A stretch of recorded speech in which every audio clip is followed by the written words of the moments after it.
They said he inherited nothing but dust and a dying horse.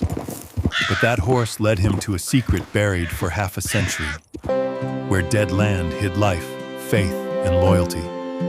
In a world where men break promises as easy as twigs, only a horse and a hill kept theirs. They said he inherited nothing but dust.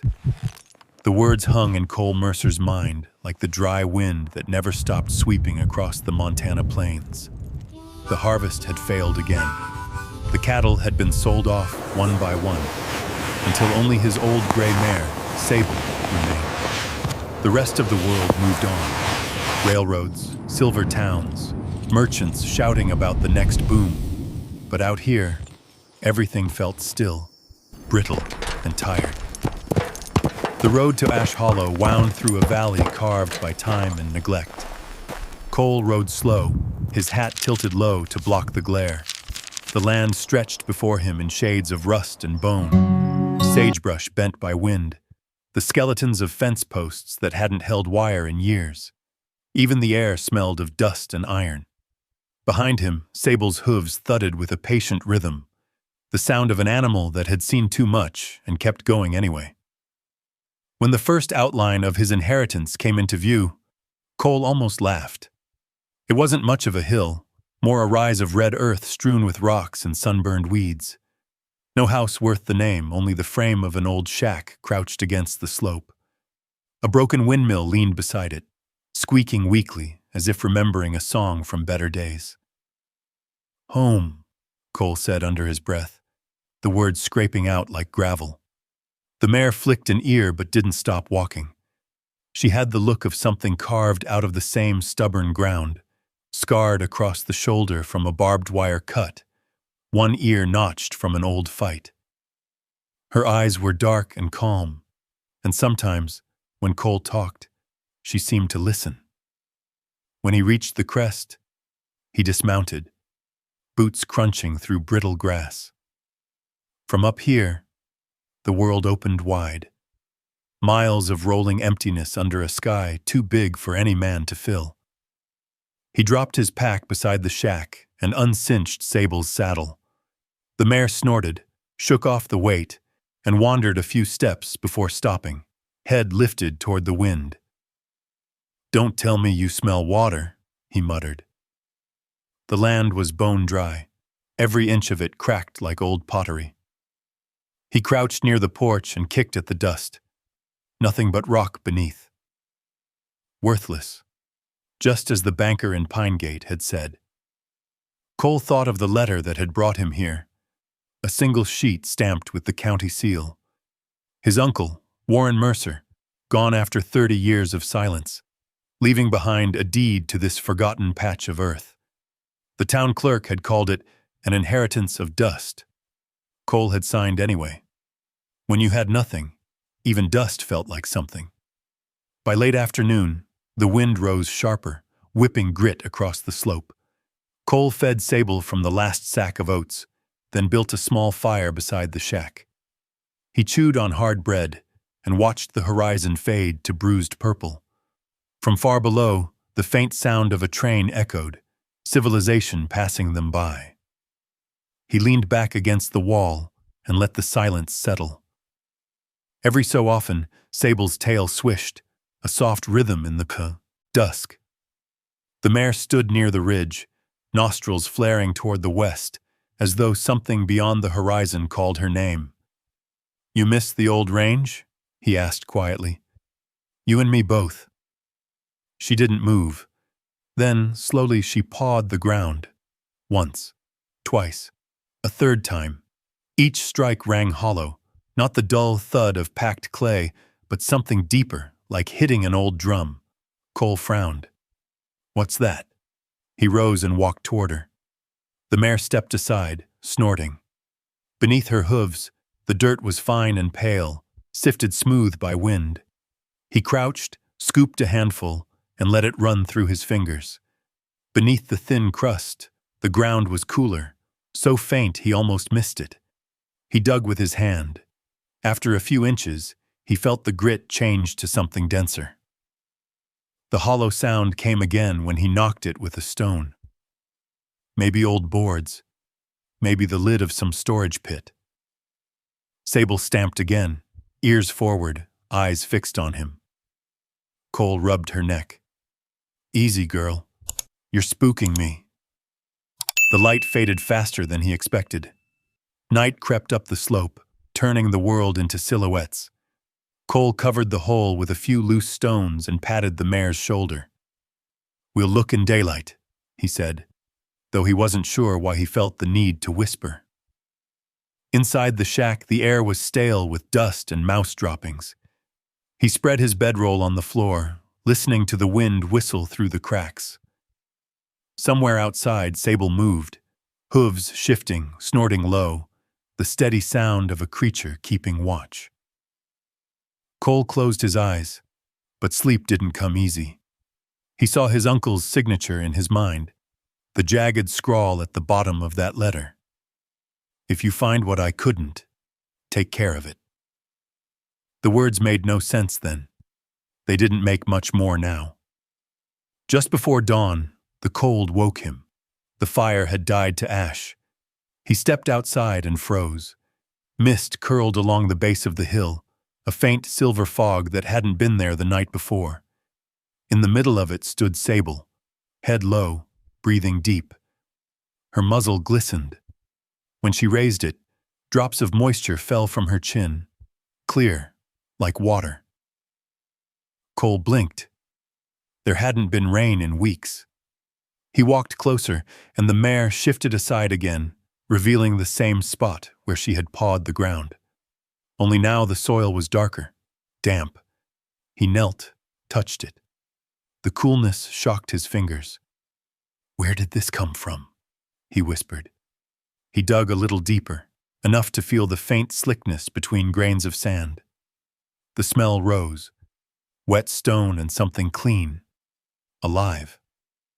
Sable nudged his shoulder, impatient. Cole looked up at her. "You trying to tell me something, girl?" The mare blew out a soft breath, the kind that ruffled his hair. Her eyes caught the early light. Dark, knowing, steady. Cole stared at the damp earth, then at the endless, dry horizon. "They said it was worthless," he murmured. "Guess they were wrong." But even as he smiled, chill crept down his spine.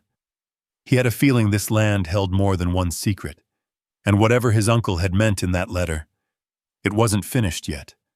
Behind him, the windmill groaned, turning once as if to listen, and from far below the surface, faint but certain, came the sound of running water. Cole Mercer stood there long after the first morning light hit the ridge, his fingers wet with the impossible.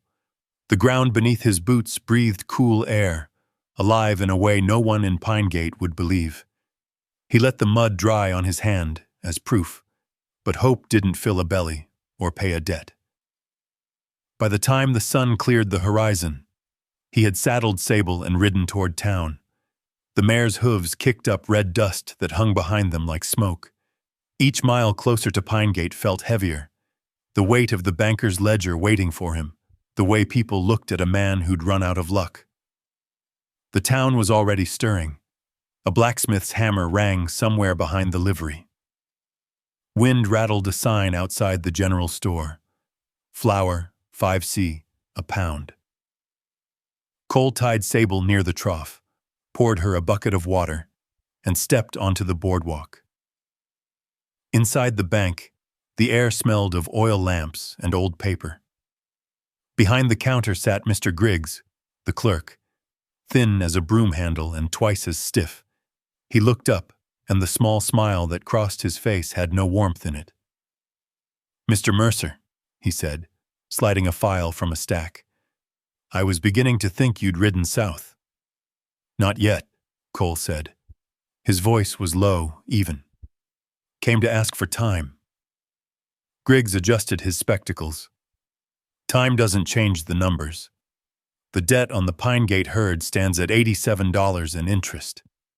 Cole's jaw worked. "I'll find it." "With what? You don't have stock anymore? Or land worth grazing?" "I've got land," Cole said. "Ash Hollow." That made the man chuckle. That pile of stone? Mr. Mercer, that property's worth less than the paper your deed's printed on. You'd do better selling the horse. Cole's hands tightened on the brim of his hat. He could feel the room closing in, the creak of the floorboards, the whisper of the pen scratching in the back office. I ain't selling her, he said quietly. Before Griggs could answer, another voice drifted in from the doorway, smooth, confident, too loud for the small room. Morning, Mercer. Trouble with your finances again? Cole turned. Eldon Drake filled the entrance like he owned it. The man was built broad through the chest, his mustache trimmed to a fine point, his vest cut from cloth finer than anyone in Pinegate could afford. Drake's boots shone even in the dim light. Cole didn't answer. Drake stepped closer, tipped his hat toward the banker. Mind giving us a minute, Griggs? The clerk nodded quickly, vanishing through the side door. Drake leaned against the counter, crossing his arms. I heard you finally signed for old Warren's Hill. Must run in the family. Mercer's and bad investments. Cole stayed still. You got something to say, Drake. Say it plain. I'll say it this way, Drake replied. I'll buy that land off you, cash, enough to clear your debt and put a roof over your head in town. Why? Drake's smile didn't reach his eyes. Call it charity. Or maybe I like the view from up there. Cole looked him over. The man smelled of whiskey and fresh leather, like someone who never worked a day under real sun. I'm not selling. Don't be a fool, Drake said, voice sharpening. That hill's good for nothing but rattlesnakes. Then you won't miss it. The air between them went still. Drake's smile faded. You think you can hold that patch alone? You can't even hold your herd. Cole stepped closer until they stood nearly chest to chest. You don't scare me, Drake. The other man chuckled, low and cold. You will. He tipped his hat, turned, and walked out. The door shut hard behind him. Cole let out a slow breath. His pulse thudded in his ears. Outside, sunlight blazed off the street, the kind that made the whole town look bleached and brittle. He climbed back into the saddle. Sable flicked her ears, sensing the storm brewing inside him. Let's get home, he said.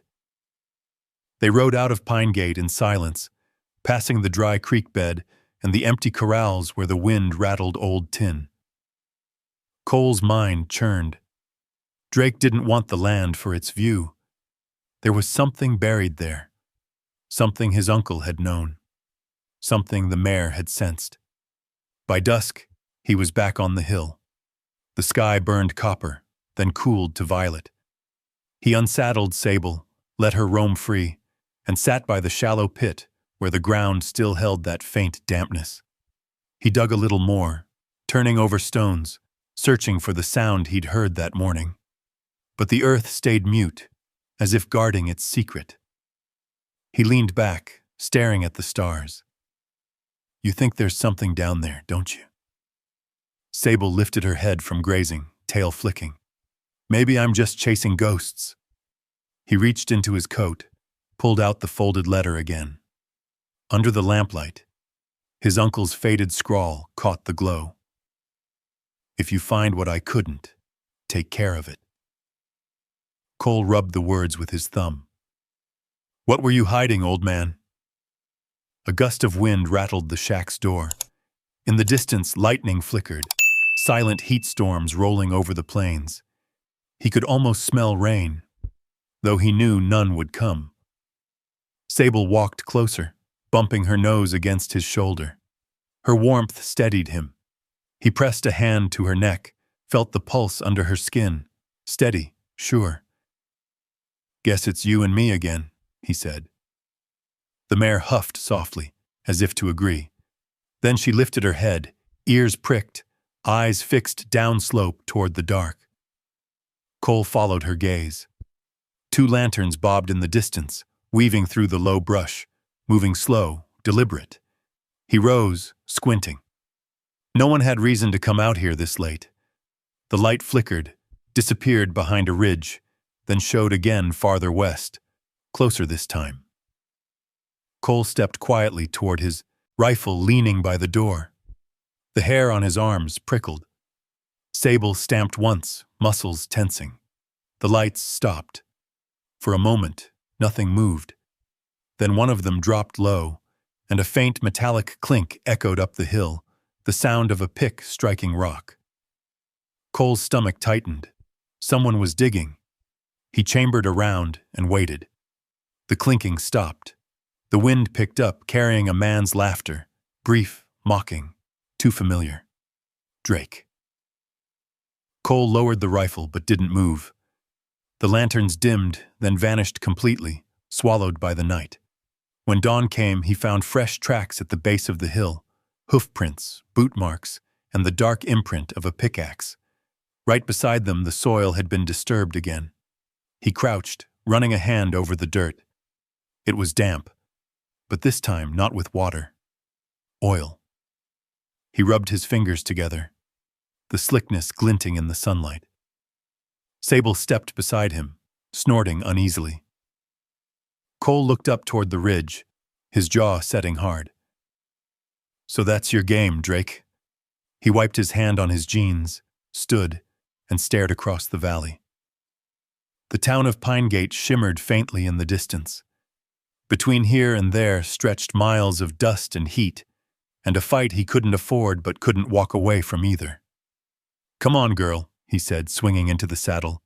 "Let's see how deep this runs." The mare whinnied, her breath curling white in the cool morning air. And together they rode down the hill toward whatever waited next. The road to Pinegate stretched long and empty, just a ribbon of dust winding through sage and shadow. The sun hadn't yet burned off the haze, and the air smelled faintly of rain that never came. Cole kept his eyes on the horizon, his jaw tight, his thoughts darker than the clouds gathering to the west. He didn't trust Drake. He didn't trust anyone who smiled while talking about another man's land. Still, something about the oil he'd found on his fingers wouldn't leave his mind. If there was more of it beneath Ash Hollow, it could change everything. His debts, his life, maybe even the town. But if Drake already knew, then the fight had started long before Cole inherited the hill. Sable's gait slowed as they neared the edge of town. She limped slightly, favoring her right foreleg. Cole frowned, sliding down from the saddle. "Easy there," he murmured, running his hand along her shoulder. Beneath the gray hair, a scar ran jagged and pale, like lightning frozen in flesh. It wasn't new. He'd seen it when he bought her from a border auction years ago. A half-wild mare, said to have kicked her last owner straight through a fence. They'd called her unbreakable. Cole had called her his last chance. Now the wound had flared again, swollen from the long rides and the cold nights. He patted her neck. "We'll get you looked at, girl." The small whitewashed building at the end of Main Street bore a hand-painted sign. Dr. Vera Holt, Veterinary Services. The place was quiet, except for a wind chime made of old horseshoes clinking in the breeze.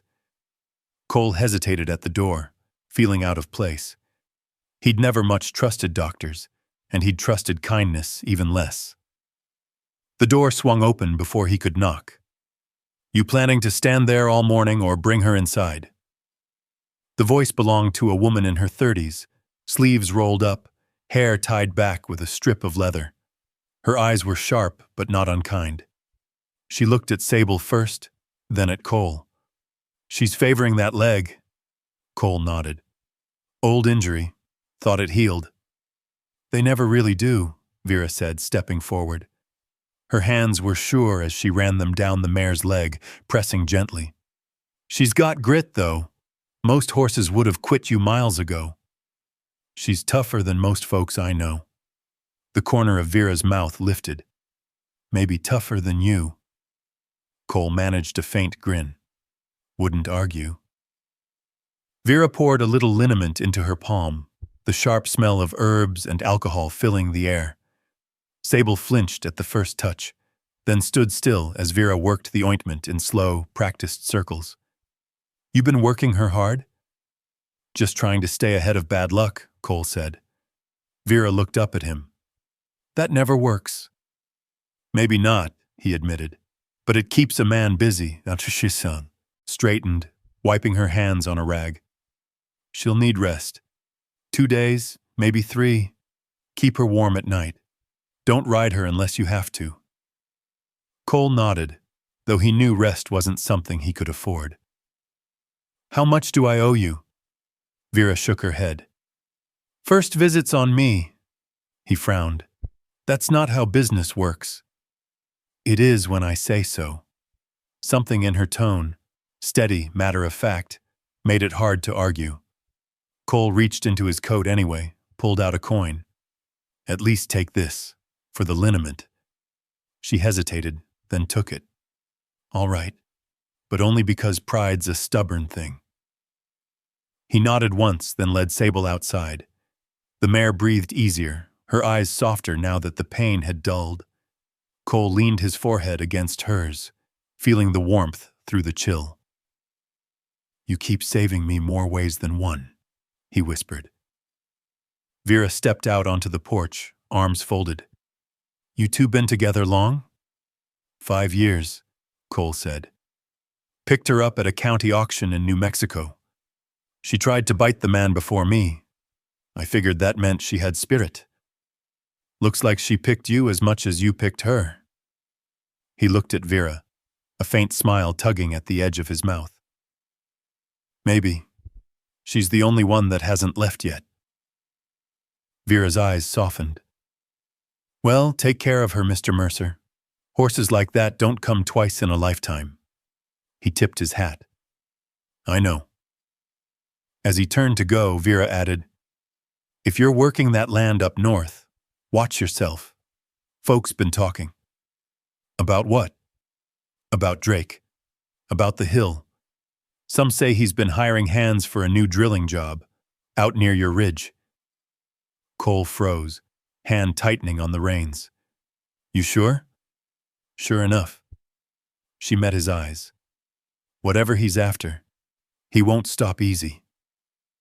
The words followed him all the way down the street. He didn't look back. By the time he reached the edge of town, the sun had climbed high, bleaching the sky to white. Sable limped beside him, but her ears stayed forward, alert. Cole kept to the shade of the cottonwoods, mind turning over and over the same thought. If Drake wanted that land, there was something on it worth more than pride. He reached Ash Hollow by dusk. The windmill creaked again, slower this time, as if tired of waiting.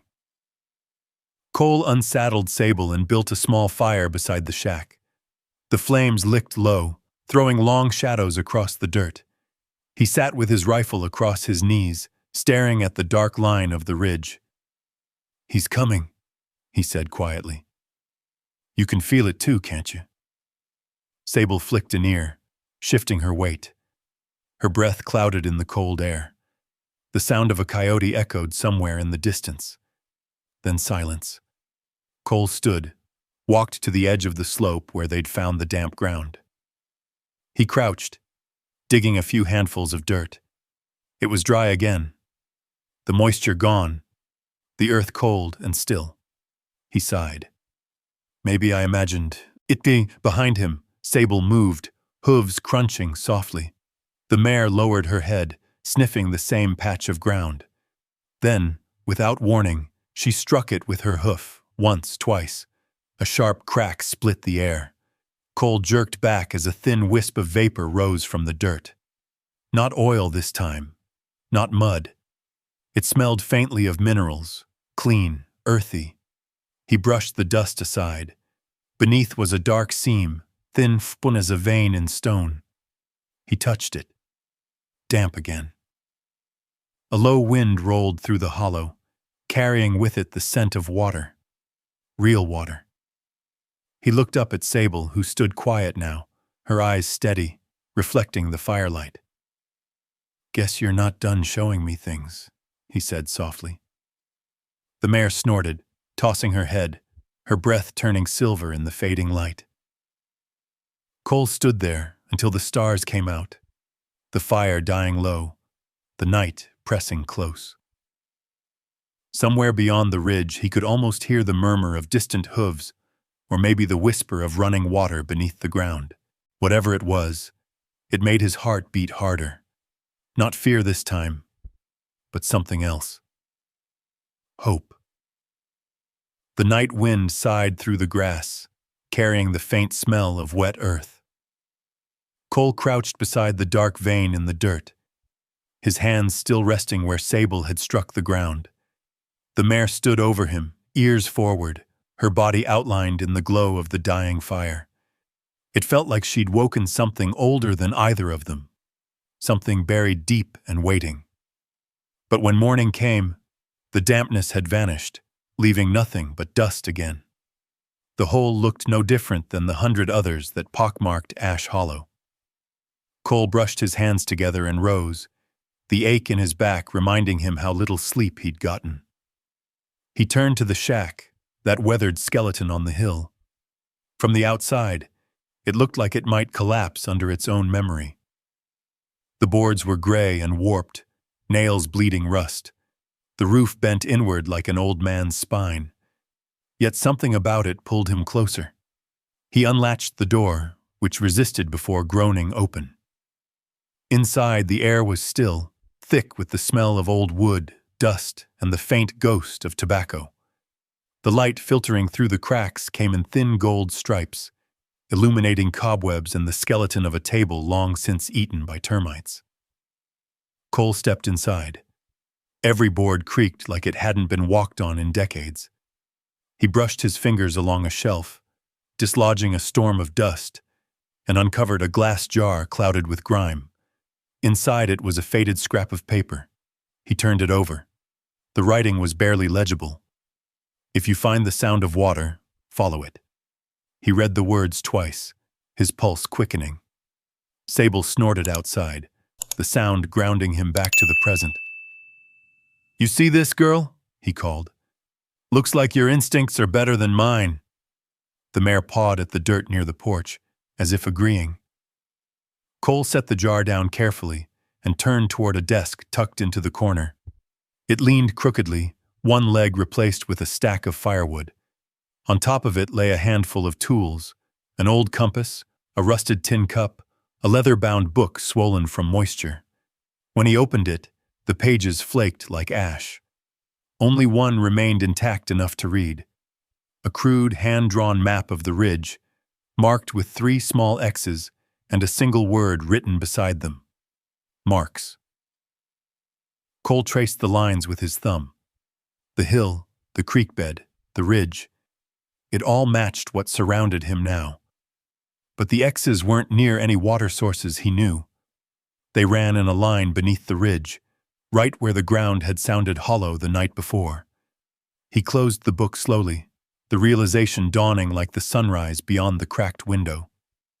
His uncle hadn't just left him this land. He'd left him a trail. A sudden gust pushed through the door, scattering loose dirt across the floor. Cole looked up, half expecting to see someone there, but only the wind moved. Still, a shiver ran through him. The place felt alive, not haunted exactly, but watchful, like the land itself was waiting for him to listen. He stepped back outside. The morning had turned bright, the kind of cold light that makes everything sharper. Sable lifted her head as he approached, her dark eyes fixed on him. "You ready to see what's under this hill?" he asked. She flicked her tail and began walking toward the ridge before he even grabbed the reins. Cole chuckled. "Didn't figure I'd get much of a choice." They made their way along the slope, the sun climbing higher behind them. From this side, the land opened into a broad sweep of red earth cut through by dry gullies and clusters of juniper. The wind carried the low, distant rumble of thunder, though no storm showed on the horizon. When they reached the top, Cole stopped to catch his breath. From here, he could see all of Pine Gate, tiny and far away, the white church steeple gleaming against the dust. Beyond it stretched the Drake Ranch, a sprawl of green pastures and shining corrals that looked like a different world. Cole pulled the map from his coat and lined it against the landscape.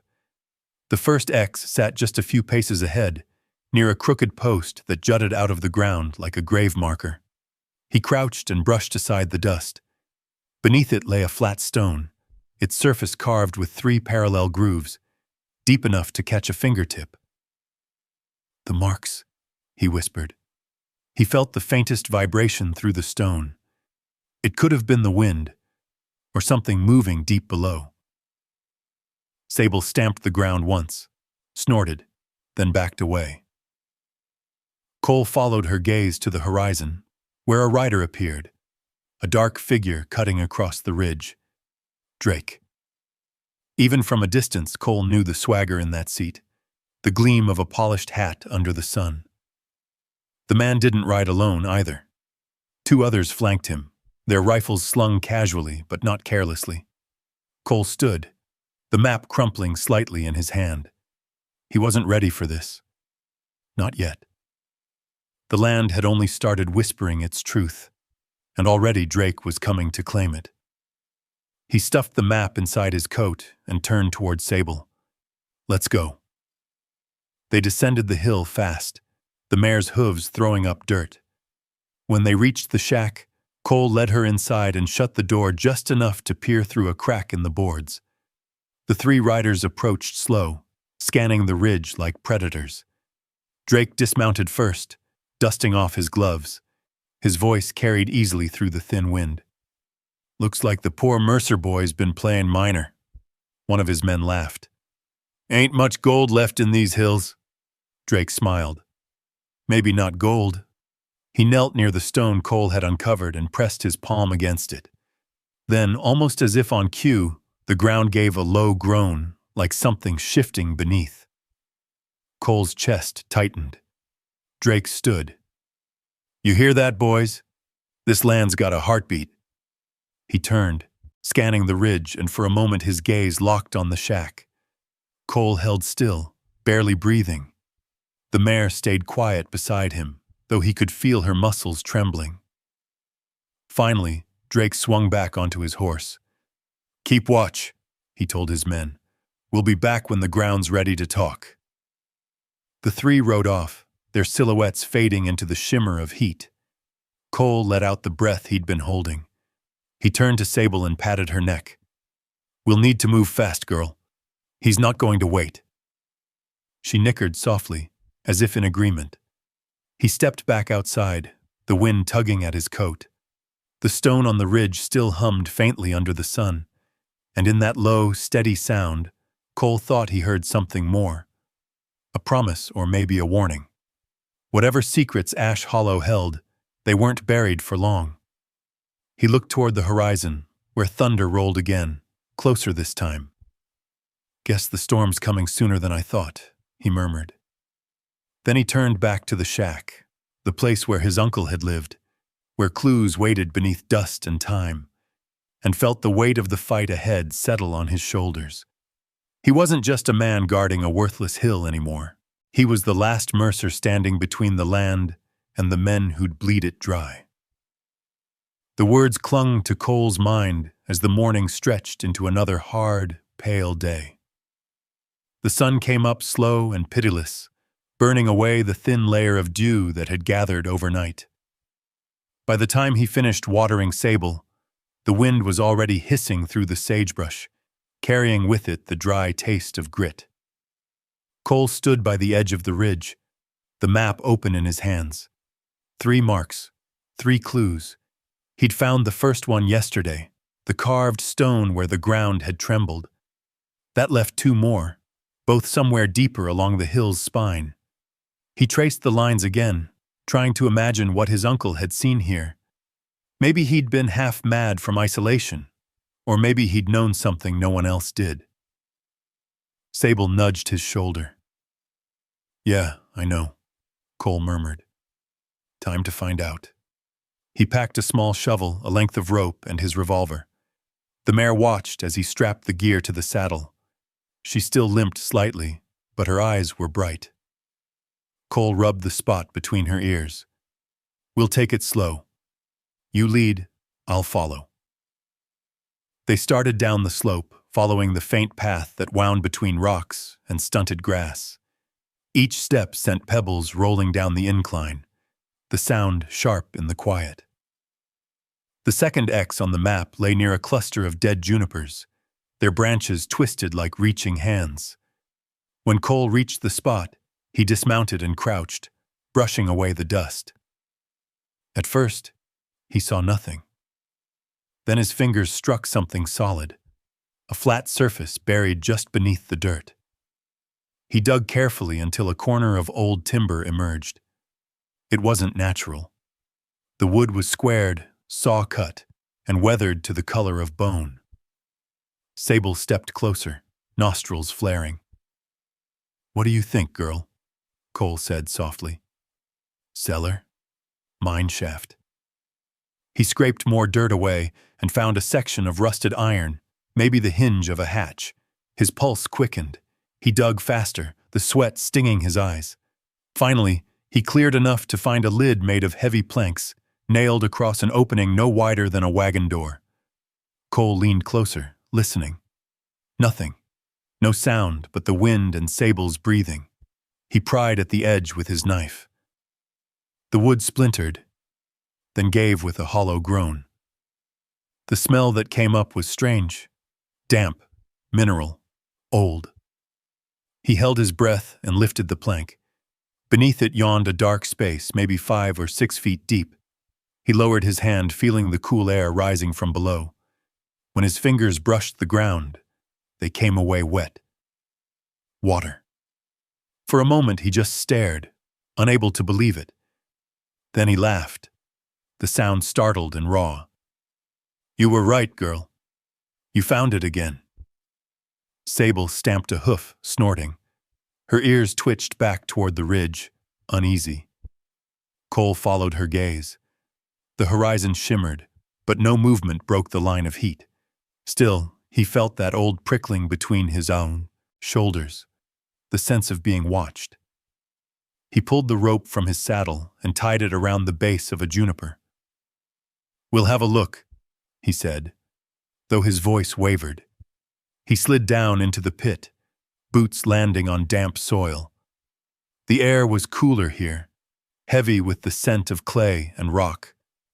The small chamber was little more than a hole reinforced with rotted beams. In one corner, water seeped from a crack in the wall, trickling into a shallow pool no bigger than a hat brim. Cole crouched beside it and dipped his hand. The water was clear, cold, and alive. He smiled faintly. "You old fool," he said, speaking to his uncle now. "You really did find it." But the moment of wonder didn't last. Beneath the trickle of water came another sound, a faint clink, like metal on stone. It wasn't his doing. It came from outside, up above. He froze, listening. Another clink, sharper this time, followed by the soft crunch of boots. Cole reached for his revolver. "Drake," he whispered. He climbed the rope fast, every muscle tight. When his head cleared the edge, he saw 2 riders dismounting at the ridge. Drake's men, the same ones from before. One held a shovel, the other a rifle. Cole ducked low behind a boulder. "You sure he's here?" one of them said. "Boss says he's been sniffing around. Might have struck something." The rifleman spat into the dirt. "He's welcome to dig his own grave. Less work for us." They laughed, the sound dry and mean. Then the man with the shovel stepped closer to the pit.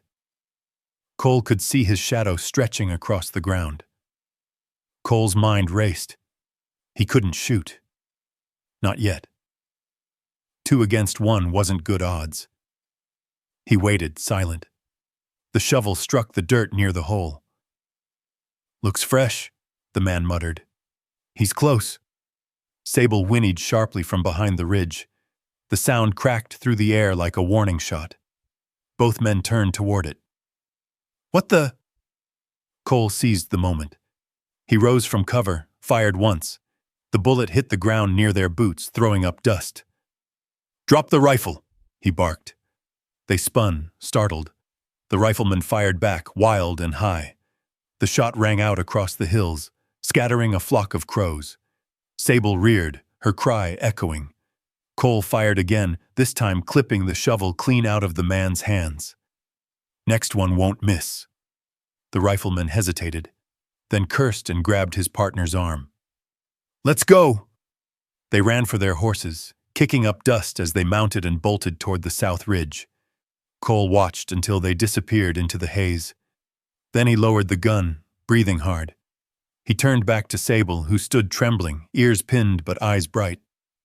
"You just saved us both," he said softly. He stroked her neck until her breathing slowed. "Seems like you've made a habit of that." He looked once more at the open pit.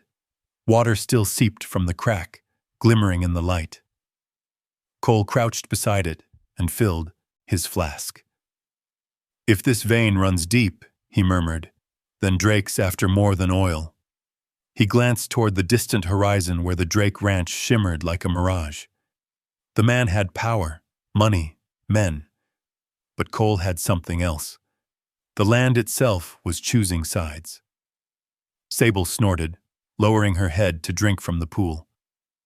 Cole let her, watching the reflection of the sky ripple across the water. He felt the same tremor under his boots again. A pulse steady and real. When he stood, the wind shifted, bringing with it the faint smell of smoke. Not campfire smoke, pine smoke, thick and bitter. He turned.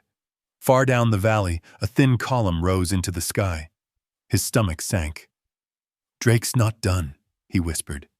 He grabbed the reins, swung into the saddle, and pointed Sable toward the ridge. The mare leapt forward, her muscles surging beneath him, her hooves striking sparks from the rock. Behind them, the wind howled through the hollow, and from the open pit came the soft, endless sound of water rising through the dust. Cole and Sable climbed hard for the ridge, cresting just as dusk poured into the valleys like ink. The smoke he'd seen downcountry had thinned to a smear on the horizon, someone burning slash or brush piles.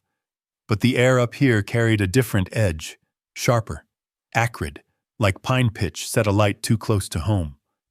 He cut a fast circle around the hilltop, scanning for riders. Nothing but wind and the long purple lay of evening. Still, the feeling of being watched rode beside him like a second shadow. He brought Sable down the slope at a lope, the shack squatting in the half-light like a tired old sentinel. The windmill gave its one ancient groan. He slid from the saddle, loosened the cinch, and rubbed the mare's neck. "Easy, girl. We'll eat and keep watch." Sable's ears worked as if she'd heard a different plan. She kept looking past him toward the dry grass along the shack's north wall. Cole crouched there and pinched a blade. It crumbled to powder in his fingers. A single match would run the hill like a foxfire. He fed Sable and built a supper fire small as a man's hat, set a coffee pot near the coals and ate beans out of the can. Night came on clean and quick. Stars pricked through, silver and cold. Off in Pine Gate, a church bell tolled the hour faint as memory. Cole checked the rope at his pit find, reset the plank, then walked the fence line that wasn't a fence so much as a ribbon of fallen posts. Sable stiffened before he did. Her head snapped toward the ravine, nostrils flaring. Cole caught it. The thready ember glow of a lantern snubbed under a hat brim, then the whisper of feet in dry grass. He eased his rifle up and let the breath run out of him. "Who's there?" Wind took his voice and shredded it. Silence, and then a spark scratched darkness, bright as a star fallen too soon. A second spark, a third, little comets sailing low. They landed in the thatch against the shack's weathered boards and bit deep, orange licking, then racing. "Damn you!" Cole sprinted. He seized his blanket, plunged it in the coffee pot and water bucket, then slapped it onto the newborn fire. The wet wool hissed and smoked. Flame crawled around his hands like live wire. He beat and beat. Behind him, hooves clattered. Sable charged, striking the flaming grass with iron shoes, scattering sparks into black dust. She wheeled and struck again, tail lashing, eyes gone fierce white. The fire sucked air and leaped for the eaves. Pitch under old shingles turned the roof into a fuse. Cole dragged the bucket, through water that turned to steam before it hit. "Come on, come on!" The blanket slipped. Flames licked his wrist. He yanked it back in time to keep his sleeve from catching. A bottle spun out of the shone, dark, and burst against the porch post. The sweet reek of kerosene knocked him back.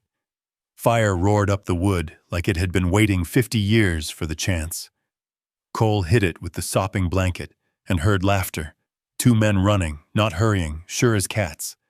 Sable pivoted hard and exploded downhill after them, a gray arrow in the night. "No!" Cole shouted, voice ragged. The mare skidded, torn between him and the retreating shadows, then came back, chest heaving, as if she'd decided her place wasn't the chase but the line. Together they fought it, the horse trampling and shouldering burning thatch, Cole smothering and shoveling and hauling buckets from the seep he'd dammed in a cookpot. Heat pressed his face until tears sprang unbidden. Smoke clawed his throat. The roof sighed and settled. He thought it was giving up the ghost, but the sag held. At last the greedy hiss ebbed to a bitter smolder. Cole dropped to a knee, coughing, lungs scraped raw. Ash painted the yard like snowfall. He pressed his forehead to Sable's hot shoulder. "You held the line," he rasped. She stood like a stone pillar, legs blackened, the hair on one fetlock singed short. When he touched the spot, she flinched, then set the foot down stubbornly. He rose and kicked through the char looking for what he already knew he wouldn't find. A dropped matchbook, a hat badge, a carelessly lost token. All the night left him was the stink of kerosene and footprints already blurring in the restless wind. The shack's front wall was charred to the height of a man's chest. The door hung crooked, one hinge melted out of the rotten frame. He rifled the inside by lamplight. If rifled, counted as moving wet ash off a memory. The cot was a black rib cage. The shelf had fallen. A part of the floor had given way near the back corner. A triangle of boards collapsed into the crawl. He aimed the light in, expecting nothing. The shine hit wood. Not joists, something placed there. He lay flat, reached into soot and splinters, and tugged free a box no bigger than a Bible, its corners cinched with iron strap.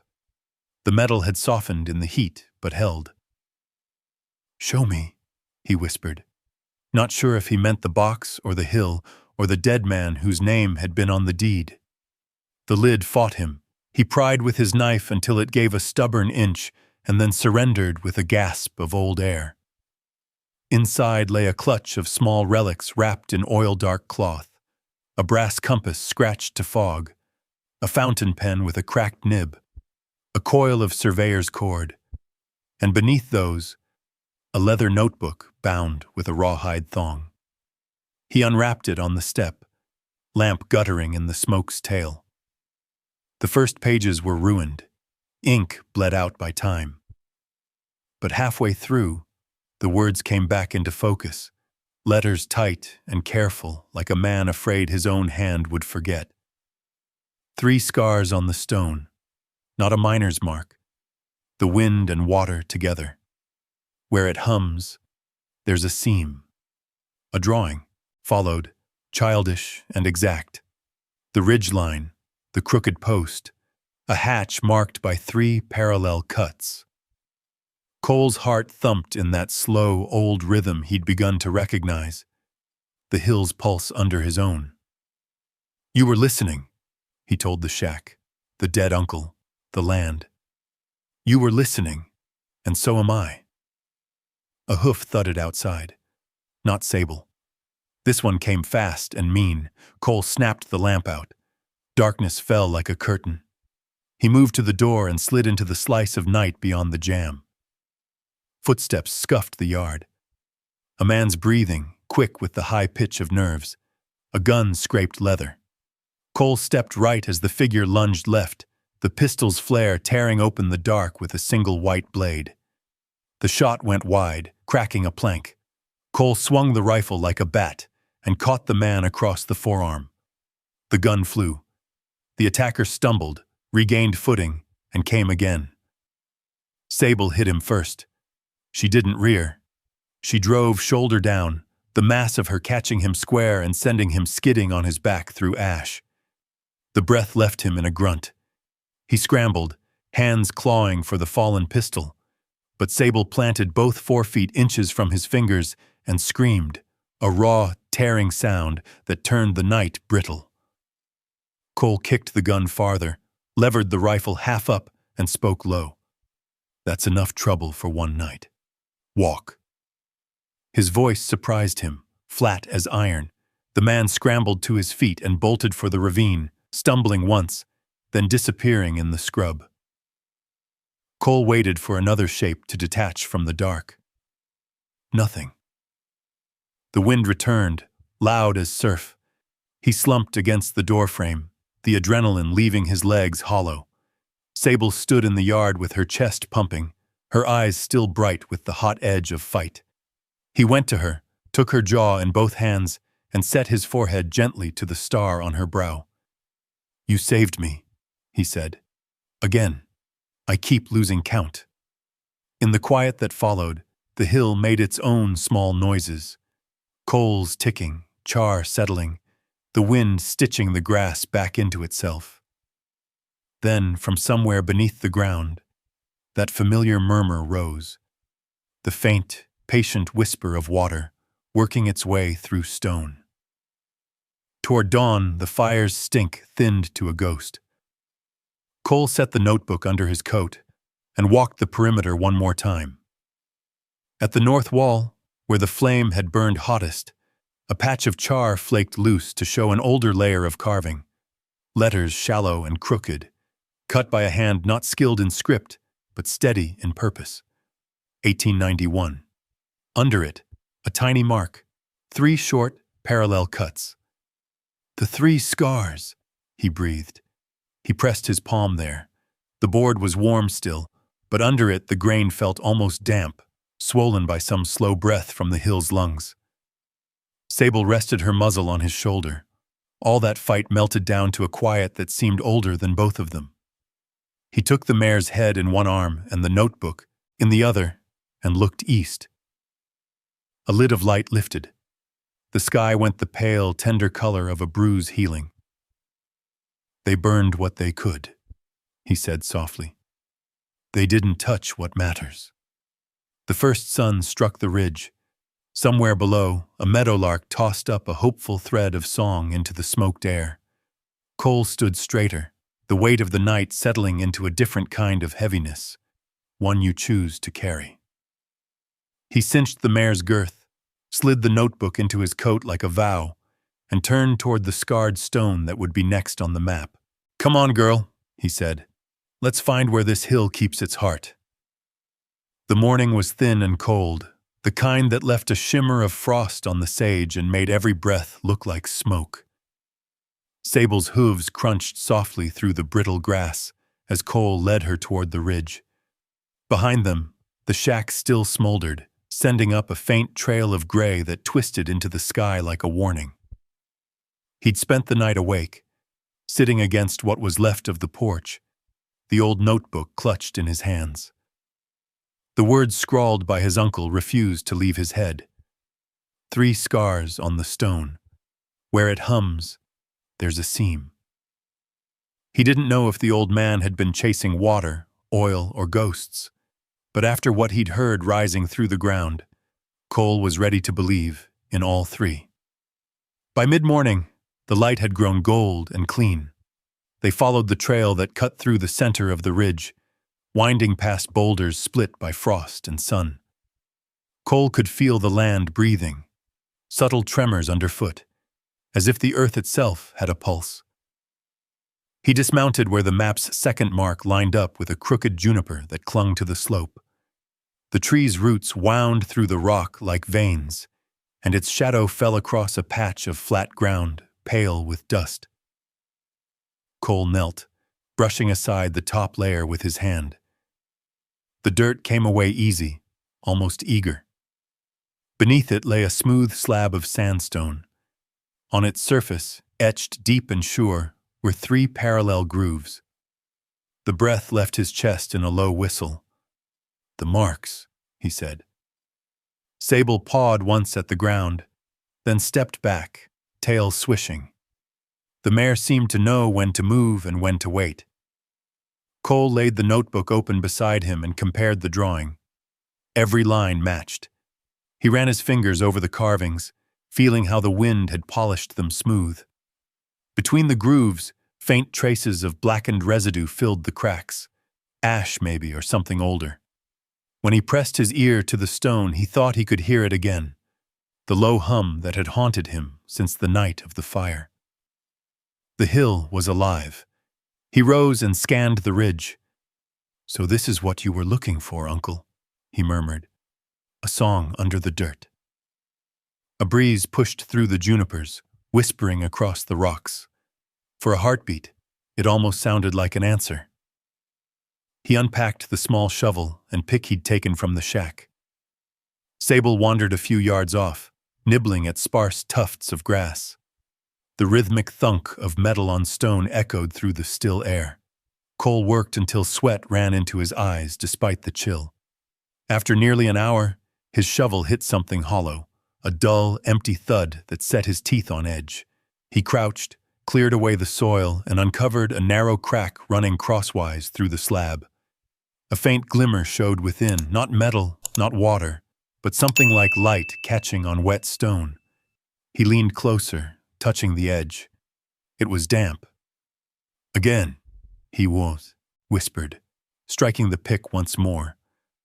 The crack widened, exhaling a cool breath that smelled of minerals and time. The hum deepened. The vibration crawled up his boots, into his bones. It wasn't just sound, it was movement, the slow shifting of something massive beneath the surface. Sable snorted, head high, ears pinned. She pawed the ground hard, her body tense. "Easy, girl," Cole said, but his own voice shook.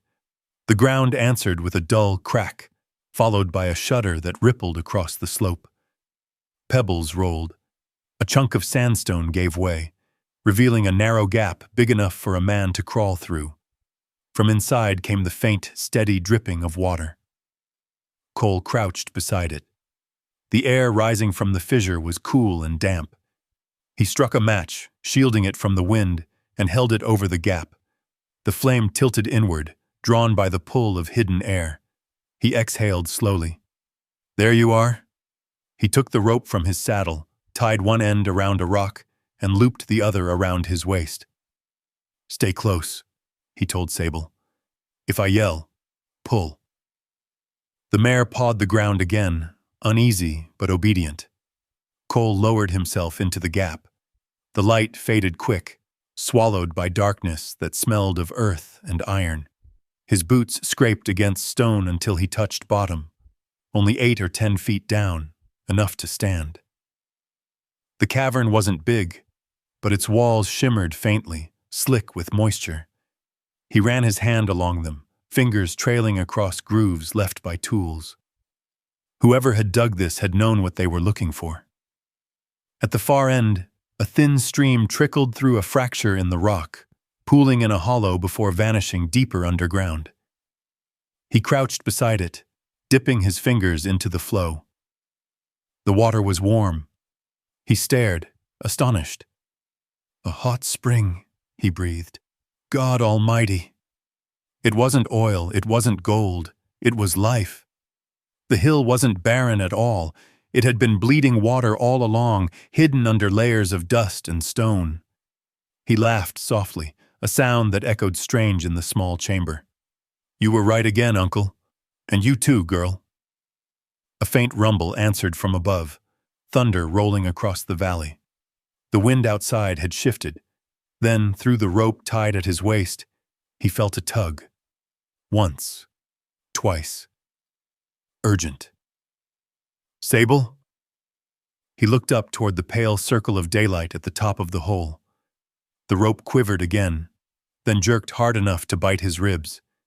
A muffled sound followed. A man's shout. Distant but close enough to chill his blood. Cole snatched the rope and began climbing. Halfway up, a boot appeared above him, crushing loose dirt over the edge. "Well, well," drawled a familiar voice. "Looks like the prospector struck something after all." Drake. Cole froze. The rope tightened as a second man leaned over, grinning. "Boss says that hole's his now," the man said. "Guess you can stay down there till he's ready to dig proper." Cole's grip slipped, an inch. He looked up at the silhouette of Drake framed against the sky, a cigar glowing red between his teeth. "You think you can bury the truth?" Cole shouted. Drake chuckled. "Truth don't pay, but oil does." He nodded to his man. The shovel came down, striking the edge of the pit, sending dirt cascading. Cole lost his footing, fell back hard, the breath knocked out of him. More soil poured in. "Wait!" he yelled, coughing. "You're sealing yourself a grave!" Drake's voice came faintly through the falling dirt. "Then I reckon it'll be a fine tomb." The opening narrowed, light shrinking to a single ribbon. Cole scrambled, clawing his way up the side, but the loose earth gave way under his hands. He grabbed the rope, hauled himself higher, lungs burning. The last of the light was nearly gone. And then, another sound. Not thunder. Not men. A scream, Sable's. It tore through the air like lightning splitting stone. Hooves thundered above. A shout followed, then the crack of a gun. Cole pulled with everything left in him, muscles screaming. The rope jerked once more, this time upward, fast, violent. The mare was pulling. He rose out of the pit just as a shot rang out. Sparks burst from the stone near his shoulder. Drake stumbled back, startled by the sudden sight of Cole hauling over the edge. Cole hit the ground rolling, came up with a fistful of dirt, and threw it in the man's eyes. Drake cursed, swinging wildly. Sable reared behind him, her hooves flashing. One kick caught the brim of Drake's hat, sending it spinning into the dust. The rancher backed off, spitting curses. "You're a dead man, Mercer!" Cole leveled his revolver. "Get off my hill!" For a long moment, no one moved. Then Drake gestured to his man. "Mount up!" He spat once in the dirt and sneered. "This ain't over." When they were gone, Cole stood trembling, the revolver heavy in his hand. He holstered it, turned to Sable, and pressed his forehead to hers. "You saved me again, girl. One of these days I'll start keeping count." The wind shifted, carrying the scent of rain. Real rain this time. He looked back at the fissure. Water still trickled, now clearer, stronger, washing the dust away. He crouched beside it, cupped his hands, and drank. It was warm, sweet, alive. Above them, the first raindrop fell, sizzling as it hit the hot stone. The hill was waking. Cole stood in the rain's hesitant beginning, staring down at the vein of water that ran through the fissure. Steam curled up from the meeting of heat and storm, thin ribbons twisting into the gray sky. Sable shifted beside him, ears twitching at the hiss. The air was thick with the scent of wet dust, clean and raw, the smell of something old being reborn. For the first time in months, rain rolled across Ash Hollow. It wasn't much, just a thin shower sweeping the ridge, but it hit the parched earth like grace. Cole tilted his face to it, feeling the drops streak across the soot on his skin. The fire's scars were still fresh on the shack and on him, but now the hill itself seemed to breathe. The wounds in the ground exhaling water instead of smoke. When the rain eased, he knelt at the fissure again. The small trickle he'd seen earlier had widened to a steady run, the pool growing around his boots. Beneath the shimmer, the stone pulsed faintly, as if something deeper stirred. "Whatever you've been hiding," he murmured, "it's time you showed it." He looked at Sable. The mare stood near the rope still tied to the juniper, muscles shifting under her wet coat, watching him with a calm that steadied his nerves. "All right, girl," Cole said. "Let's go see what's underneath." He retied the rope around his waist, testing the knot twice this time, then took up his lantern and began the descent. The opening was wider now, reshaped by the storm water, the edges slick and gleaming. As he lowered himself, the hum grew stronger, no longer faint, but a low vibration that seemed to echo in his chest. When his boots met the floor of the cavern, he struck the lantern alight. The glow pushed back the dark, revealing a chamber larger than he expected. The walls shimmered with moisture, tiny beads reflecting gold light. Pools collected along the uneven ground, each one rippling from the steady drip that fell from above. He moved slowly, trailing his hand along the rock. There were tool marks here, deeper and cleaner than the ones he'd seen before. Someone had worked this place long ago, dug, carved, and reinforced it with timber braces that had long since rotted to black sticks. Near the far wall, something glimmered faintly beneath a thin layer of silt. Cole knelt, brushed it clear. His hand struck metal, a rusted tool handle, then a tin cup, and beside it, the decayed remains of a leather pouch. He pried it open gently. Inside lay a small brass tag stamped with numbers, 1859. He frowned, turning it in the light. "Miners," he whispered, long before Uncle Warren. He lifted the lantern higher, sweeping it across the chamber. The beam caught on another shape, an old wooden support beam that had collapsed halfway, pinning a jumble of boards. Behind it, the rock looked different, smoother and darker, like it had been sealed. Cole wedged his shoulder against the fallen timber and pushed. It gave slowly, groaning, the sound reverberating through the hollow like a living thing. The beam rolled aside, crashing into a puddle. The sealed wall was man-made. He could see where it had been plastered with clay and stone, as if someone had tried to close whatever lay beyond. "Not a mine," he murmured. "A hiding place." He pulled the small pick from his belt and began to chip away. Each strike echoed. The damp earth fell in clumps. After several minutes, a faint draft slipped through, a whisper of cooler air carrying the smell of age and metal. Then the wall broke. The hole widened with one final swing. The lantern's light spilled through, glinting off something within. Cole crawled forward, the lantern raised high. On the other side lay a chamber untouched by time. The walls glittered with veins of quartz and dark ore. At the center sat a chest, half buried in silt, bound with corroded iron bands. Cole stared, disbelief catching in his throat. "You've got to be kidding me." He knelt, scraping mud from the lid. The hinges creaked, but held. Inside, beneath layers of decayed cloth, lay tools, old dynamite sticks long diffused, and a leather-bound book similar to the one he'd found in the shack.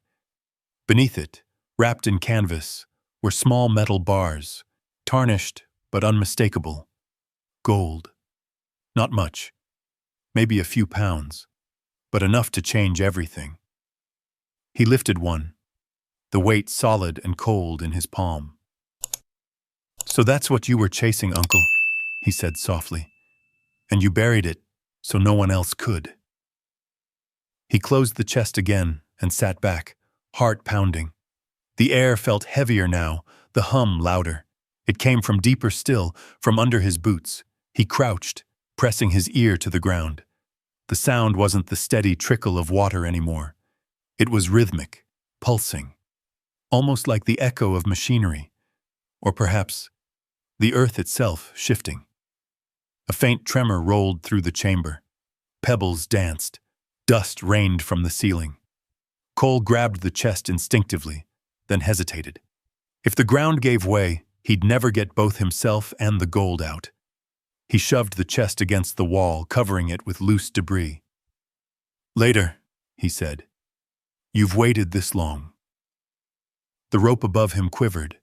Sable's signal. She was pulling, uneasy.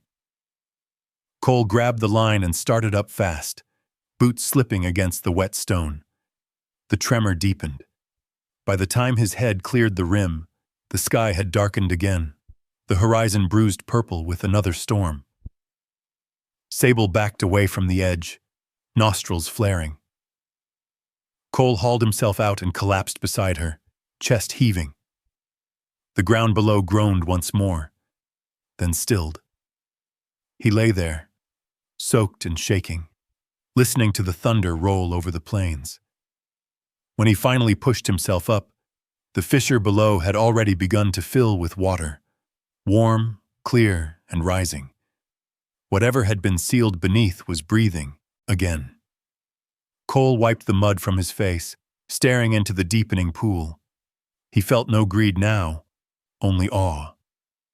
The gold could wait. The real treasure was the spring itself, the heart of the land, hidden and protected for generations. He looked at Sable, who stood watching him with patient eyes. "You found it," he said softly. "You found what he couldn't." The mare stepped forward and pressed her muzzle against his chest. Her warmth soaked through his soaked shirt, grounding him. Rain began again, steadier now. The sound mingled with the rush of water below, forming a rhythm like breath. Cole tilted his face upward, letting it wash away the grime and the fear. The hill was no longer just land. It was alive, and it was his to defend. From the valley below came a distant gunshot, sharp and hollow. He froze, hand going to his revolver. Sable's ears flicked. Another shot echoed, closer this time, then the faint shout of men. Drake's voice carried on the wind, furious, commanding.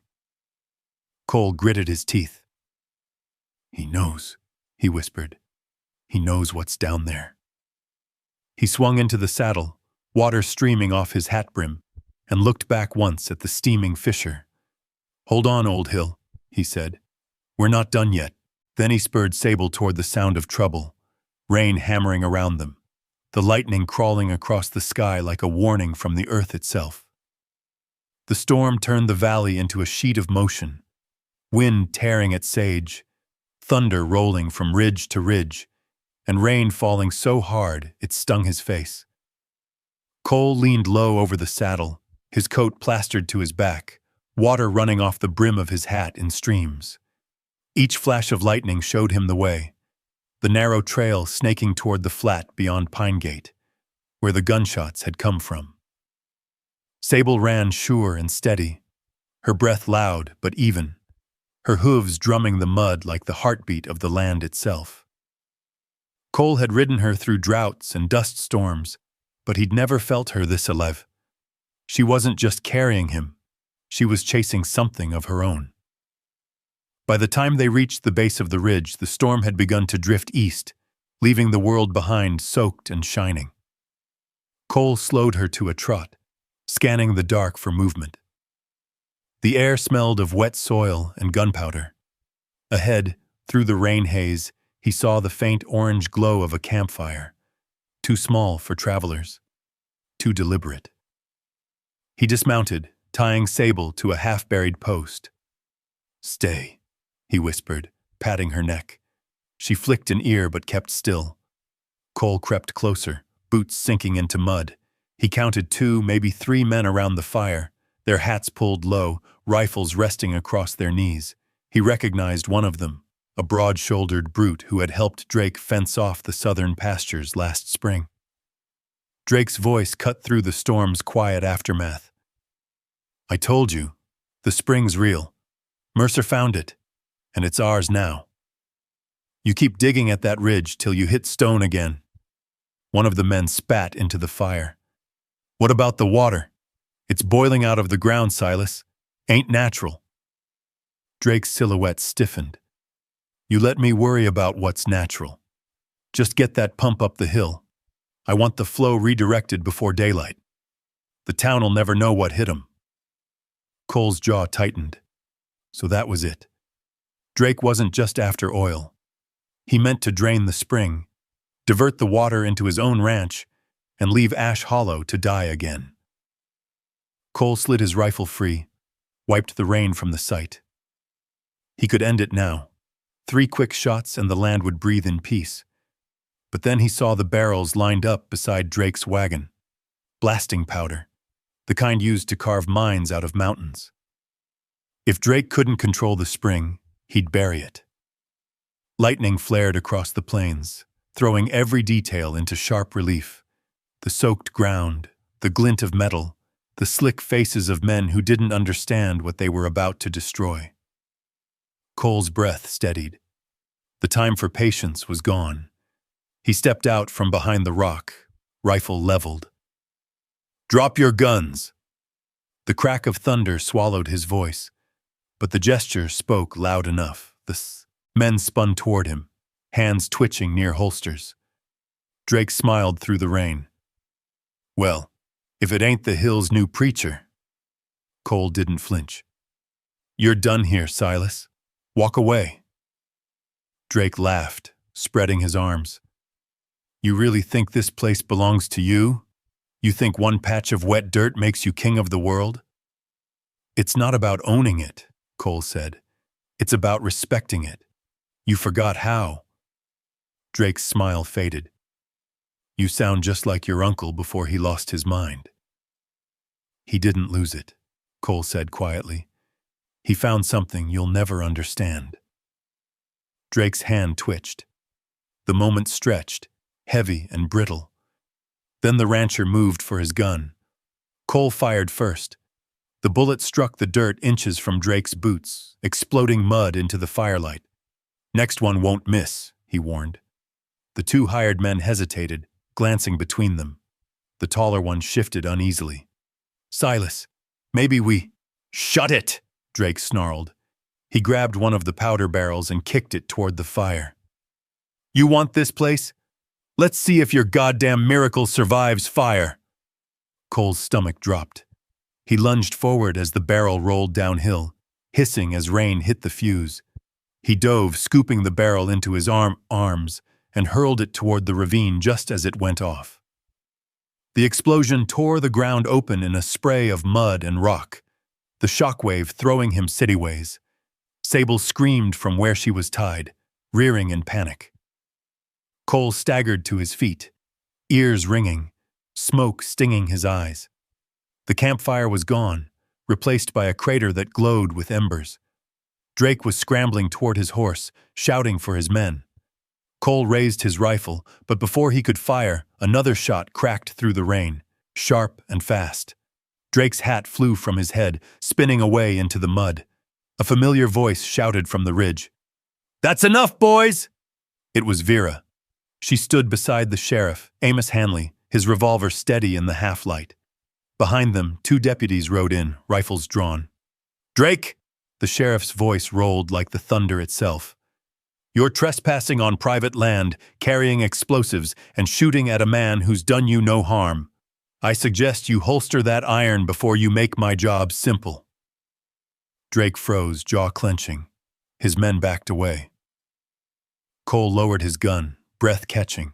The law had arrived, but the storm inside him hadn't passed. Hanley dismounted, boots splashing through the puddles. He gave Cole a nod. "Heard your hill was on fire last night. Figured trouble would follow." Cole managed a hoarse laugh. "You figured right." The sheriff turned to Drake. "You and your boys are coming with me. We'll sort the rest in town." Drake glared at Cole, rain running down his face. "This ain't over, Mercer. You think a badge changes the land? The water don't care who you are. It'll drown you just the same." "Maybe," Cole said. "But at least it'll drown you honest." The deputies moved in, taking Drake's weapons and leading his men away. Vera stayed a moment longer, her coat flapping in the wind. She looked from Cole to the steaming fissure up the hill. "You found it, didn't you?" He nodded. "The spring. Warm water, clean. It's real." Her eyes softened, glistening with rain. "Then don't let anyone take it. The land deserves a keeper."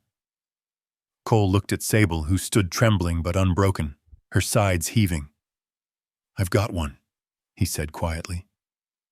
Vera smiled, then turned to follow the others. When they were gone, the valley fell silent except for the rain's gentle patter and the steady beat of Sable's heart beneath his hand. Cole led her up the slope, back toward the fissure. Steam still rose from it, mingling with the mist. He crouched at the edge, cupped a handful of water, and let it spill over his fingers. The warmth ran through him like blood. Below, the hollow murmured its endless rhythm, and the echoes of Sable's hoofbeats faded into the storm, steady, defiant, alive. By dawn, the rain had passed. The valley shimmered under a low mist that clung to every blade of grass. Cole stood outside the shack's blackened frame, staring at the faint trails of smoke curling from the ruined roof. The night had left its scars, charred beams, cracked boards, but the hill was breathing again. The spring below had risen through the fissure, spilling into a shallow stream that wound through the rocks like a vein of glass. Sable grazed near the ridge, her coat gleaming silver in the morning light. She looked at peace for the first time in days. Cole felt the same flicker of calm, but it didn't last long. Out beyond the horizon, the dust was moving again, thin brown lines twisting against the pale sky. Riders. He reached for his rifle. "Not yet, girl," he murmured. "Let's see what we're dealing with first." By the time the shapes took form, Cole could count 4 of them. The one at the front rode tall and easy, his white hat catching the sunlight. Even from this distance, Cole recognized that hat. Silas Drake had returned. Cole stood still, the rifle resting across his arm, watching as the men reined up just short of the burned fence line. Drake dismounted, his boots sinking into the mud. His coat was cleaner than it had any right to be after a night in jail. He must have posted bail before the ink on the sheriff's papers was dry. "Morning, Mercer," Drake called, voice carrying over the quiet. "You didn't think a few hours in a cell would slow me down, did you?" Cole didn't move. "You've got nerve showing your face here after what you pulled." Drake smiled. "Nerve's about all a man needs out here." He looked past Cole to the steaming fissure that cut through the hillside. "So it's true then. You found the heart of the hill." "It's not yours," Cole said. Drake laughed softly. "Everything west of Pine Gate runs through my hands one way or another. You're standing on borrowed dirt, Mercer. That water, that hill, it's just a matter of who's willing to bleed for it." "Then I guess you already answered your own question," Cole said. Drake's eyes narrowed. "You think you can guard this place alone?" "I don't have to." Drake tilted his head. "You expecting help?" Cole's jaw tightened. "I've got the law on my side. Sheriff saw what you brought out here." Drake's grin returned, sharp and cruel. "Law? Out here, the law's just a man's shadow, and shadows vanish when the sun goes down." Before Cole could answer, Drake lifted his gloved hand. The riders behind him shifted, rifles glinting under the sun. "I'll give you one more chance, Mercer. Pack up, walk away, and I'll forget this little misunderstanding. Stay, and I'll grind this hill down to the bones." Cole raised his rifle, calm as the wind, that moved through the grass. "You've already tried burning it. Didn't take. Guess you'll need a new trick." Drake's smile thinned. "You've got sand, I'll give you that. But you're running out of luck." He turned to his men. "Light the signal." One rider pulled a flare from his saddlebag, struck it, and hurled it into the sky. The streak of red rose, arcing over the ridge before vanishing into the trees. Cole's stomach clenched. That wasn't just a threat. It was a call. Somewhere out there, more of Drake's men were waiting. He didn't waste time. "Come on, girl!" Sable came running, her hooves tearing up the wet earth. Cole swung into the saddle just as the first rifle cracked. The shot tore a chunk of bark off a nearby post. "Move!" he shouted, and Sable leapt forward, sprinting up the slope toward the higher ridge. Bullets kicked up dirt behind them, snapping through the air like hornets. Cole ducked low, guiding her through the broken terrain. They crested the ridge just as another shot rang out. The bullet grazed Cole's sleeve, spinning him half around. Pain burned across his arm, but he held tight to the reins. At the top, the wind roared around them. Below, Drake's men were spreading out, circling the base of the hill. Cole pulled Sable to a stop beside a cluster of boulders that offered a narrow shelter. "Hold here," he said, reloading the rifle with shaking hands. "If they want this land, they're going to have to take it the hard way." Sable's ears flicked back, her sides heaving. Lightning flashed far to the west, faint but growing. The storm was returning, rolling over the plains like a second warning. Cole steadied his breath and took aim. When the first rider came into range, he fired, a single clean shot. The man's hat flew off, and he tumbled from the saddle. The others pulled up short. "Enough!" Drake shouted from below. "You don't want to start a war, Mercer." Cole shouted back, "You already did." For a long, tense moment, no one moved. Then thunder cracked overhead, loud enough to make the horses shy. Drake swore, yanking his mount's reins. "Fall back. We'll deal with him when the weather breaks." They retreated toward the valley, vanishing into the mist.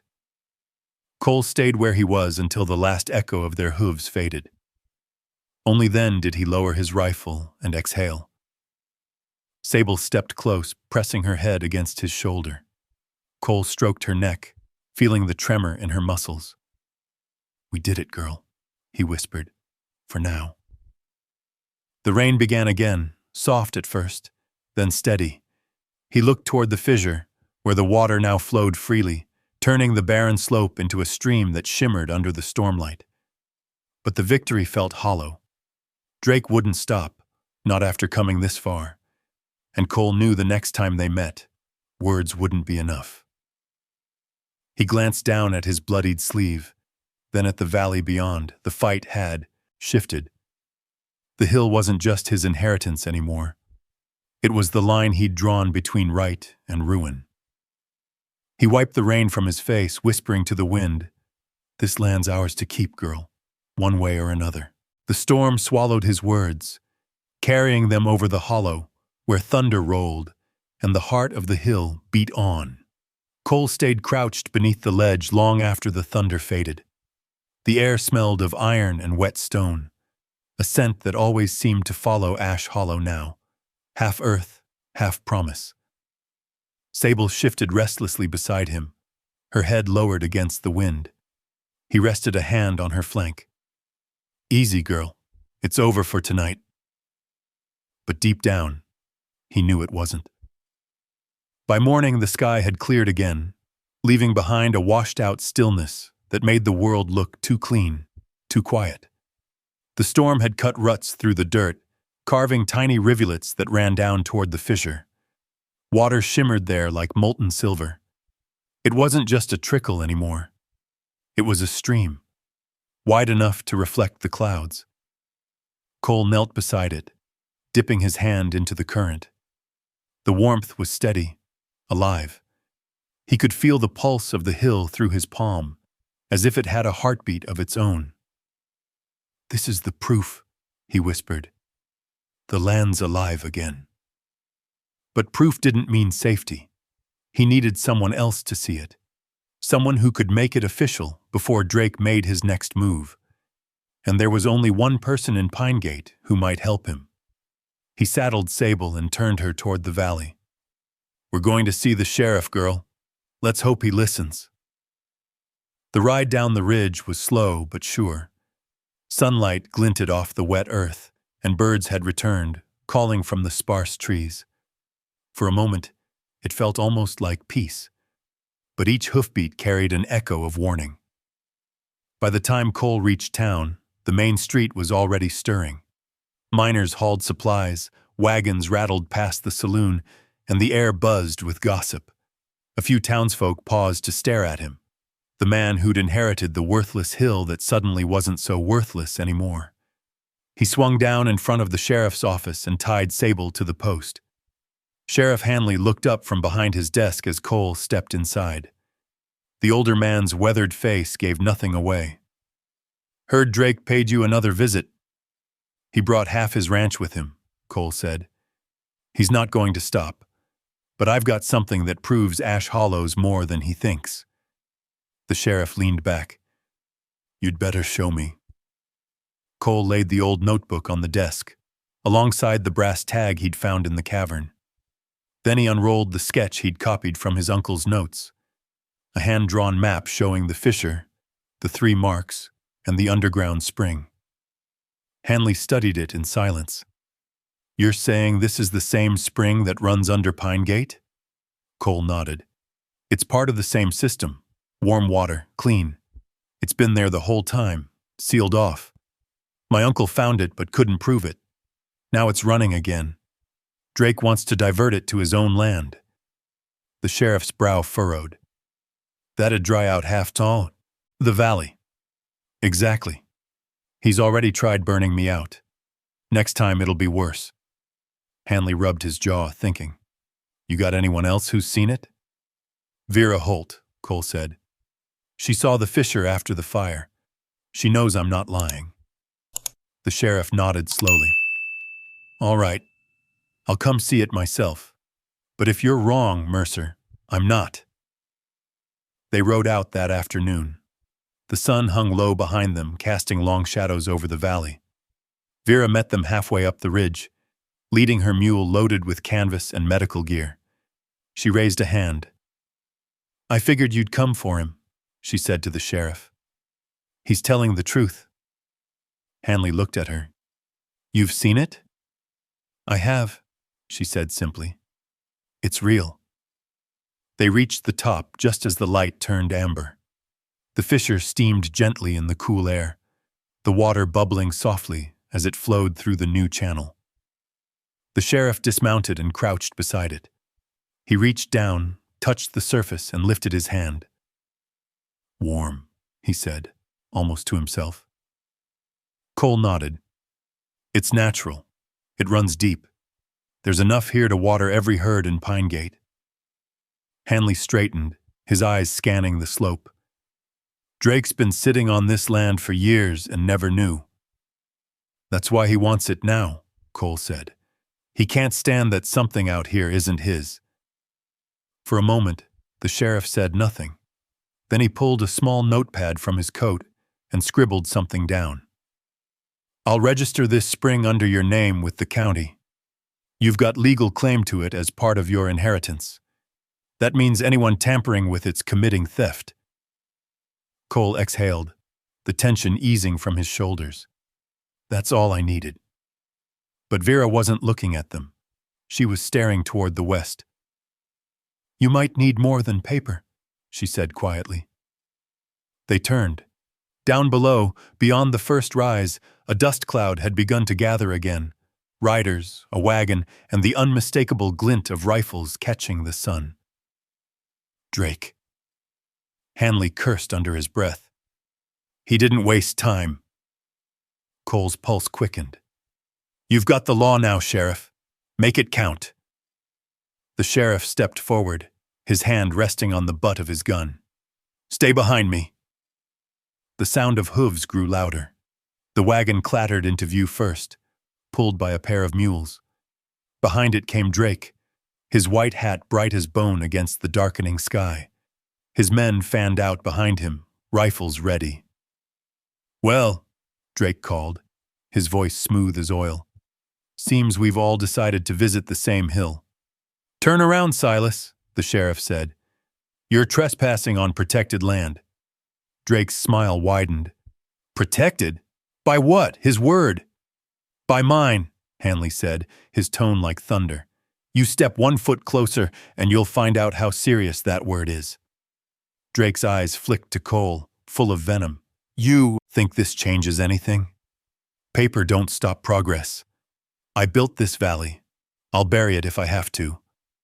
"Not this time," Cole said. "You've taken enough." Drake's face hardened.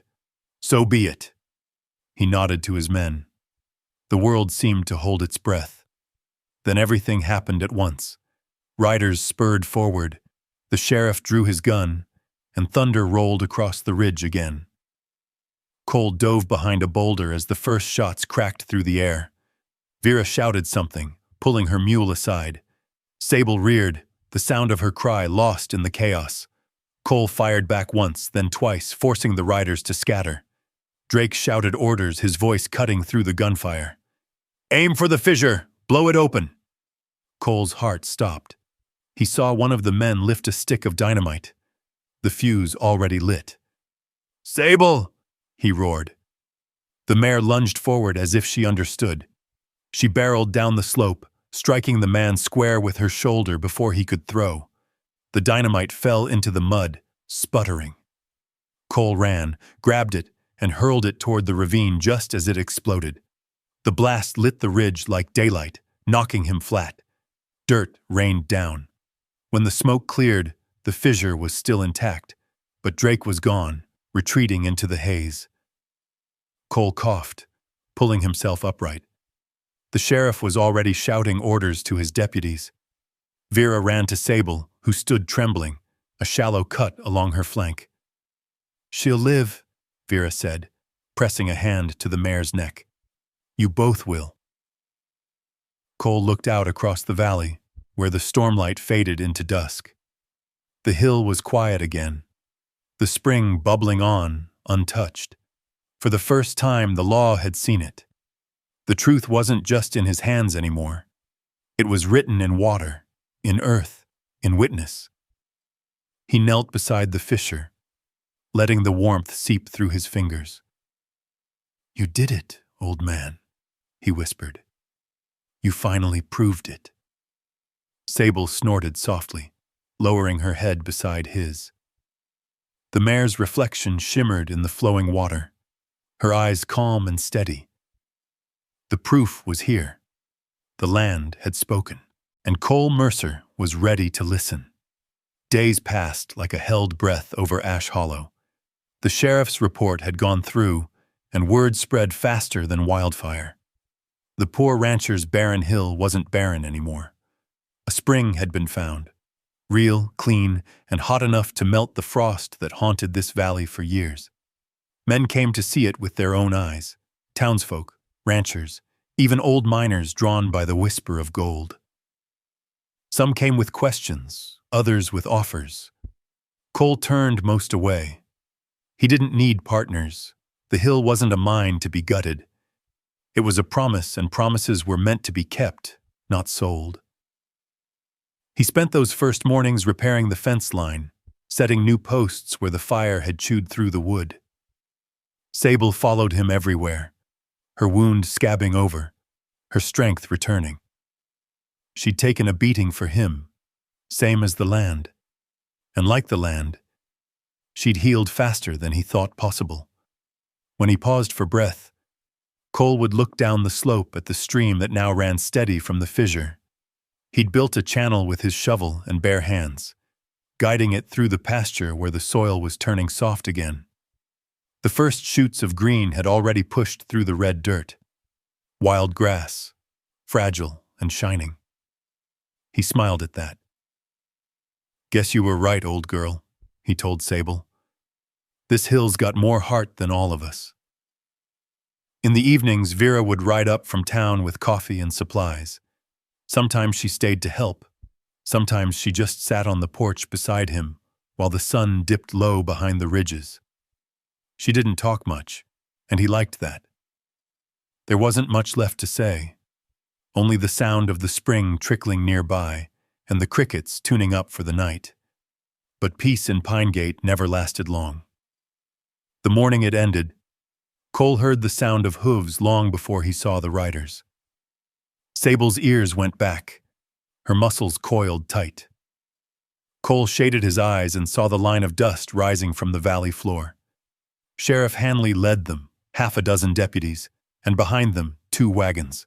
One carried dynamite under canvas, the other a handful of chained men. Drake was among them. His hat was gone, his fine coat torn, but his grin was still there, a thin, bitter slash under the morning sun. Hanley dismounted near the stream. "It's done," he said. County court found him guilty of trespass, arson, and illegal mining. He'll be gone by week's end. Drake spat into the dirt. You think that spring will save you, Mercer? You're just another fool who mistook luck for legacy. Cole stared at him, calm. Maybe, but at least I didn't have to steal mine. The sheriff motioned to his men. Get him in the wagon. Drake laughed as they pulled him away. Enjoy your hill while you can. Someday, it'll bury you too. The wheels creaked, and the dust swallowed them as the wagons rolled back down the trail. Cole stood there until the last sound faded. The wind rose again, brushing over the ridge like a sea. That evening, rain came. Not a storm this time. Just a steady curtain that soaked the ground and filled the air with that same sharp scent of renewal. Cole didn't seek shelter. He stood out in it, feeling the drops soak through his shirt. The spring bubbled stronger now, the channel widening, feeding the grass that shimmered pale green under the rain. Sable walked to him, her mane plastered to her neck. He pressed his forehead to hers, the same way he had that first night by the fire. We made it, he whispered. You and me. The hill answered with silence. The good kind. The kind that said everything was as it should be. In the weeks that followed, Pinegate changed. The new spring drew life back into the valley. Farmers dug small trenches, carrying water to their pastures. The soil darkened, the dust settled. Kids laughed again on the main street. And the folks who'd once mocked Cole Mercer as a broke rancher now nodded when he passed, tipping their hats with something close to respect. But Cole didn't think of himself as rich. The hill wasn't his to own. It was something he was meant to care for. He built a small corral below the ridge and brought in 2 more horses, a wild bay and a young mare from Vera's family ranch. Sable took to them like a mother, guiding them through the creek crossings, teaching them calm where the wind howled through the rocks. Watching her move, Cole realized the hill wasn't the only thing reborn. One afternoon, Vera arrived early, carrying a letter from the sheriff. He says the county's marking this place as protected land, she told him, officially called Mercer Spring. Cole chuckled softly. I didn't ask for that. I know, she said, smiling. That's why it fits. They stood there together for a long while, listening to the sound of water running over stone. The sun dipped low, setting the stream on fire with gold. As night came, Cole lit a lantern and set it on the porch. Its glow reflected in Sable's eyes as she stood near the corral, head high, ears pricked toward the ridge. You hear that? He said quietly. From far below, through the hush of the valley, came the faintest sound. Running water, steady and sure. The heart of the hill, alive and strong. Cole smiled. That's the sound of something worth keeping. He turned toward the horizon, where the last streaks of daylight faded into blue. We started with dust, girl, he whispered. Now look at us. The mare flicked her tail, as if agreeing. The wind carried the smell of wet grass, clean and rich, the scent of home. Cole Mercer took one last look at the land that had nearly broken him and finally understood. It had never been cursed. It had only been waiting for someone stubborn enough to believe. He removed his hat, held it to his chest, and let the night take over.